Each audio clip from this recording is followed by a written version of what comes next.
हाँ, BSc third year chemistry paper third जो physical chemistry का पेपर है उसके बारे में स्टडी कर रहे हैं अपन। और उसकी paper third BSc third year paper third की जो यूनिट है वो है अपने पास फोटो केमिस्ट्री। इसके बारे में आज स्टडी करेंगे अपन। तो प्रकाश रसायन कहते किसे हैं?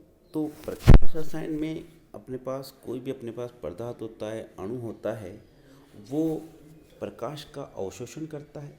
और प्रकाश विकिरणों का जब अवशोषण करता है तो उसमें बहुत सारे फिजिकल और केमिकल चेंज हो जाते हैं।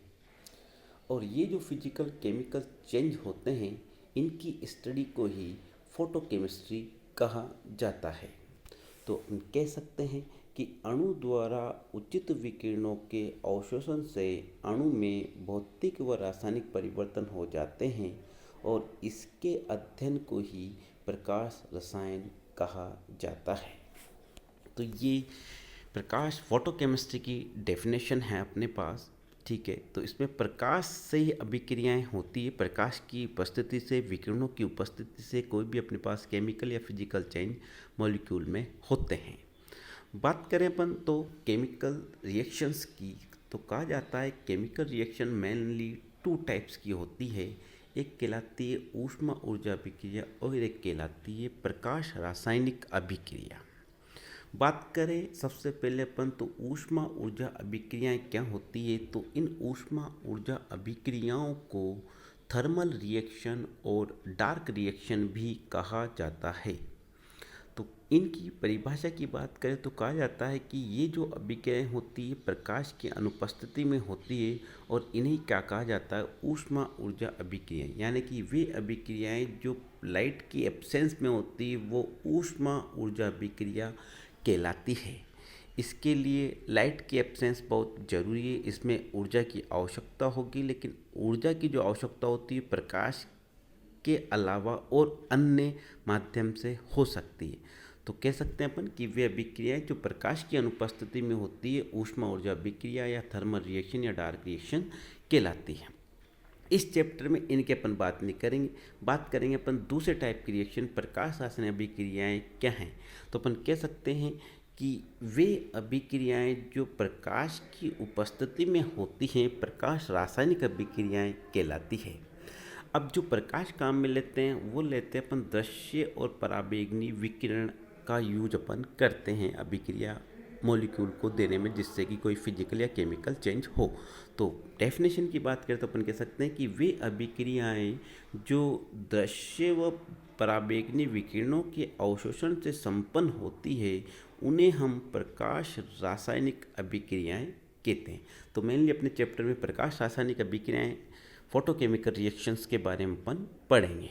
ठीक है, तो नेक्स्ट अपन बात करते हैं एक इनमें ऊष्मा ऊर्जा अभिक्रिया और बात करें अपन प्रकाश रासायनिक अभिक्रिया, दोनों में क्या अंतर है उस अंतर के बारे में अपन कुछ डिफरेंस इन दोनों में अपन देखते हैं।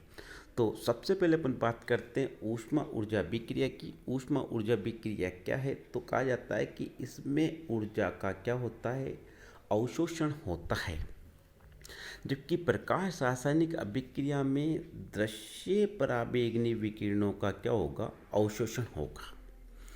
कहा जाता है कि ऊष्मा ऊर्जा जो अभिक्रियाएं हों वो अंधेरे में भी हो सकती है, लेकिन प्रकाश रासायनिक अभिक्रिया केवल प्रकाश की उपस्थिति में होती है। प्रकाश इनके लिए कंपल्सरी होता है, प्रकाश की एब्सेंस में रिएक्शन नहीं होगी। ठीक है, एक और बात डिफरेंस की बात करें तो कहा जाता है कि ऊष्मा ऊर्जा जो अभिक्रियाएं होती है वो ताप से क्या होती है, प्रभावित होती है। ठीक है, टेम्परेचर कम ज़्यादा करने से इनकी रेट ऑफ रिएक्शन में क्या आ जाता है, चेंज आ जाता है। लेकिन प्रकाश रासायनिक अभिक्रिया की बात करें तो इसमें जो रेट ऑफ रिएक्शन है वो ताप से प्रभावित नहीं होता। ठीक है, रेट ऑफ रिएक्शन ताप से क्या नहीं होता, प्रभावित नहीं होता, क्योंकि ताप की प्रेजेंस में ये होती नहीं, ये तो प्रकाश की प्रेजेंस में होती है। प्रकाश की इंटेंसिटी से जरूर ये क्या होती है, प्रभावित होती है। नेक्स्ट डिफरेंस की एक और बात करते हैं तो कहा जाता है कि इनका जो टेम्परेचर कोफिशिएंट है, ताप गुणांक, वो हाई होता है ऊष्मा ऊर्जा अभिक्रिया का। जबकि प्रकाश रासायनिक जो अभिक्रियाएं होती है इनका ताप गुणांक क्या माना जाता है, कम माना जाता है, कम होता है देखा जाए तो। दूसरी बात करें अपन ऊष्मा ऊर्जा अभिक्रिया की, तो ये सरल प्रकृति की अभिक्रियाएँ होती हैं, इनकी नेचर बड़ी सिंपल होती है। लेकिन प्रकाश रासायनिक जो अभिक्रियाएँ हैं उनके बारे में कहा जाता है कि इनकी नेचर थोड़ी कॉम्प्लेक्स होती है। ऊर्जा की बात करें तो ऊष्मा ऊर्जा अभिक्रिया के लिए ऊर्जा की जो आवश्यकता होती है वो 10⁴ से 10⁵ कैलोरी प्रति मोल होती है, जबकि प्रकाश रासायनिक अभिक्रिया में जो ऊर्जा की आवश्यकता होती है वो 23 से 230 कैलोरी प्रति मोल होती है।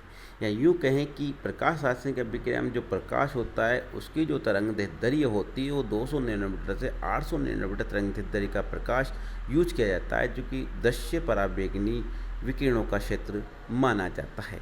तो ये अपने पास कुछ बेसिक डिफरेंस है, एक बार अपन रिव्यू करते हैं इनको।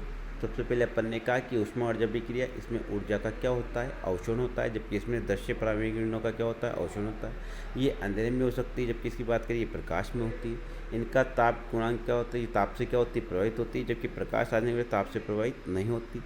ऊष्मा ऊर्जा अभिक्रिया का ताप गुणांक अधिक होता है, जबकि प्रकाश आने का ताप गुणांक क्या होता है, कम होता है। ये प्रकृति में सरल प्रकृति की होती है, जबकि प्रकृति में कैसी होती है, जटिल प्रकृति की होती है। इसमें ऊर्जा की आवश्यकता अधिक होती है, जबकि इसमें ऊर्जा की आवश्यकता कम, या यूँ कहें कि इसमें प्रकाश की जो आवश्यकता होती है 200 से 800 नैनोमीटर तक का होता है। तो ये अपने पास बेसिक डिफरेंस हो गया। Thank you.